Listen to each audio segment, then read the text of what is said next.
వంట చేసుకుంటూ కథలు చెప్పుకుందాము. ఒకరోజు ఏనుగు కోతి దగ్గరికి వెళ్ళి, నువ్వు అన్నీ పాడు చేస్తున్నావు కదా, ఇలా చేస్తే చాలా ఇబ్బంది, ఎవరు అయినా ఇబ్బంది పెట్టకూడదు అని చెప్పేది. అదేమి పట్టించుకోకుండా ఇంకా అల్లరి చేస్తూనే ఉంటుంది.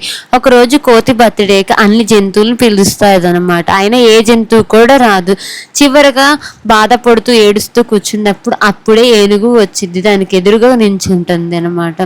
ఏనుగుని చూసి చాలా ఫీల్ అయింది. తిని ఎంత ఇబ్బంది పెట్టినా నా బర్త్డేకి ఏ జంతువు రాకపోయినా ఇది వచ్చింది అని ఏడుస్తుంటే, అప్పుడు ఏనుగు తన తొండంతో ఈపు మీద ఎక్కించుకొని ఊరంతా తిప్పిద్ది. అది చూసిన మిగతా జంతువులన్నీ కూడా ఏనుగుతో పాటు కోతిని ఊరంతా తిప్పుతాయి అనమాట. అప్పటికి అర్థమైంది, ఓహో మనం చేసే తప్పుల వల్లే మనని అందరూ దూరం పెడతారని. ఆ రోజు నుంచి అన్ని జంతువులతో కూడా ఏనుగుతో సహా చాలా క్లోజ్గా ఉంటుందన్నమాట. Thanks for watching the video. Please subscribe.